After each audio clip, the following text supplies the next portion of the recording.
Un jour, je les ai entendus se crier dessus. Puis un autre jour, je les ai vus se taper dessus. Et puis un matin, j'ai vu ma mère partir déçue. Peut-être déçue de ce que son mariage ne s'était pas passé comme elle avait prévu.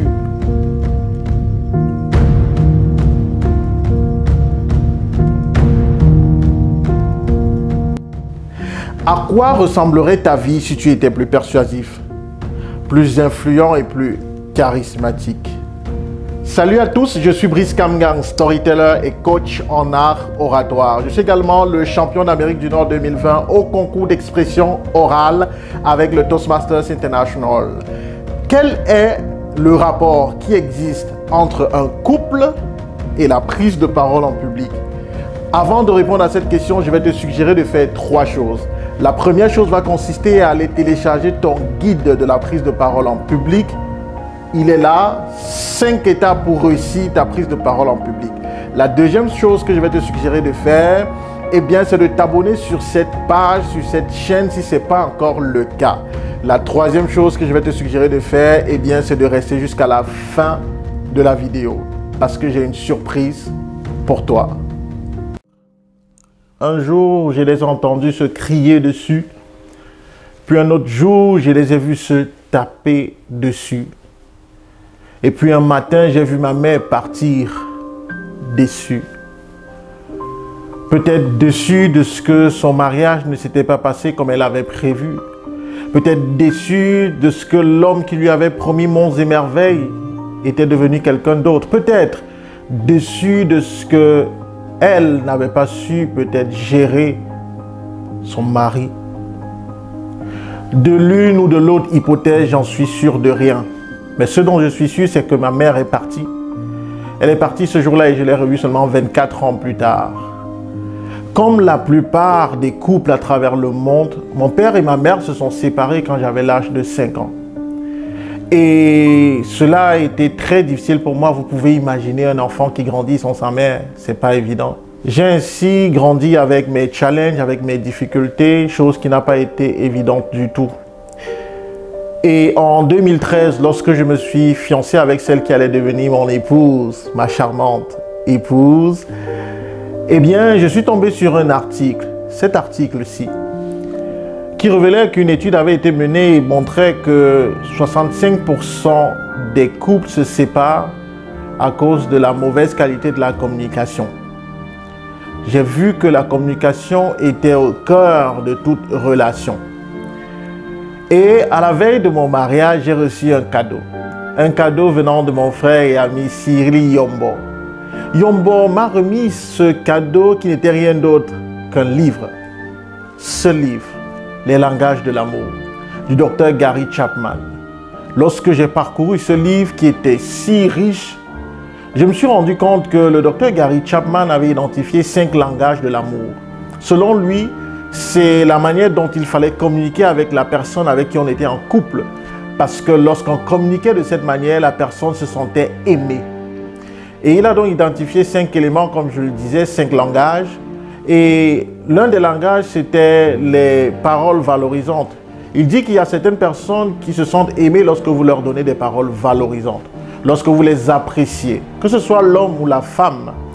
Le deuxième langage de l'amour dont il parle, ce sont les moments de qualité. Lorsque vous ne passez pas des moments de qualité avec une personne dont c'est son langage de l'amour, ça ne passe pas. Elle considère que vous ne l'aimez pas. De toutes les façons, vous ne lui parlez pas le langage d'amour. Il évoque également les relations d'aide comme troisième point. Il dit qu'il y a certaines personnes qui aiment se sentir aidées. Lorsque vous aidez la personne, elle écoute cette aide-là comme étant de l'amour. C'est comme ça qu'elle perçoit cela. Et le quatrième langage de l'amour dont il parle, c'est les toucher. Il dit qu'il y a des personnes qui aiment se sentir touchées. Lorsque vous touchez quelqu'un, la personne se sent aimée. Et cinquième langage de l'amour n'est rien d'autre que les cadeaux. C'est un couple, certaines personnes préfèrent des cadeaux. Lorsque vous leur offrez des cadeaux, alors ces personnes se sentent aimées par vous. C'est leur langage de l'amour. Peut-être qu'avec mon père et ma mère, C'était ça le challenge aussi, la qualité de leur communication. Peut-être que pendant que mon père offrait les cadeaux à ma mère, elle attendait des moments de qualité. Peut-être que lorsque ma mère donnait des paroles valorisantes à mon père, lui, il attendait de toucher. À chaque fois où dans un couple, le langage d'amour de l'autre n'est pas exprimé, l'autre ne se sent pas véritablement aimé. Et cela peut conduire jusqu'à la rupture, jusqu'à la fin de la relation, jusqu'au divorce.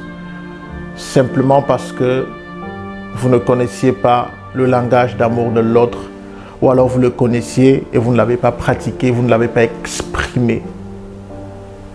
Quel est donc le lien entre les langages de l'amour et la prise de parole en public? Quel est le lien entre les 5 langages de l'amour de Gary Chapman et la prise de parole en public? Quel est le lien entre une relation entre un homme et une femme et la prise de parole en public? Avant de continuer, j'ai un petit rappel pour vous. Nous avons créé un accompagnement spécial pour les femmes leaders, les femmes coachs, motivatrices, conférencières, chefs d'entreprise ou alors managers en entreprise, afin de leur donner d'une part une formation adéquate et à côté, après, les accompagner avec un coaching sur mesure en fonction de leurs attentes.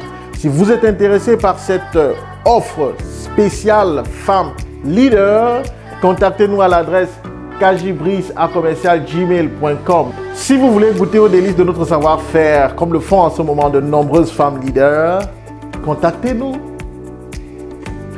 Maintenant que ceci est dit, en matière de prise de parole en public, la relation qui existe entre l'oratrice ou l'orateur et son audience ou son auditoire est similaire à la relation qui existe entre un homme et une femme mariée.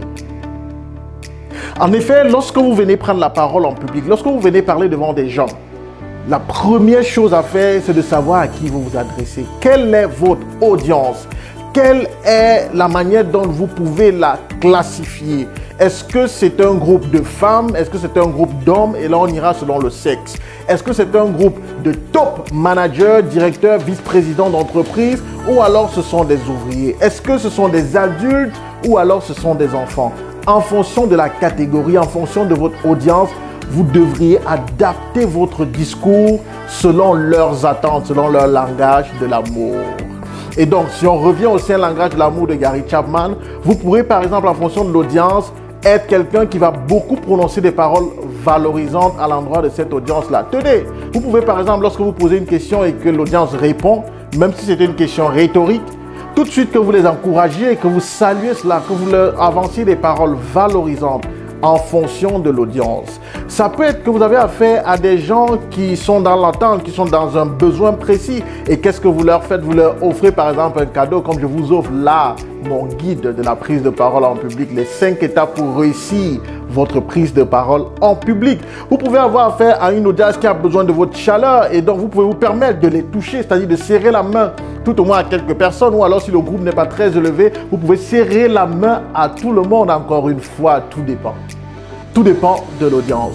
Donc, tu dois parler le langage de l'amour. Tu dois parler le langage que comprend ton audience, à ton audience, pour que ton audience te comprenne. Parce qu'à la fin de la journée, lorsque nous parlons à une audience, nous voulons que cette audience soit fusionnelle avec nous et reçoive notre message, l'ingurgite et le pratique. Nous avons un objectif précis lorsque nous prenons la parole en public. Et cet objectif doit être atteint. Il ne sera atteint que si nous parlons le langage que l'autre comprend.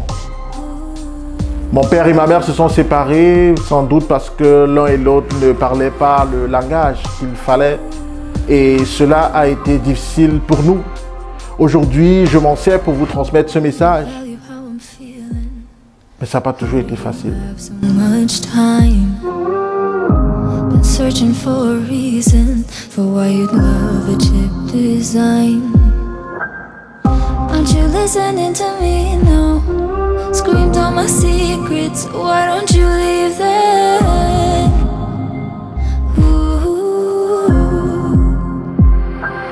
Is it too good to be true?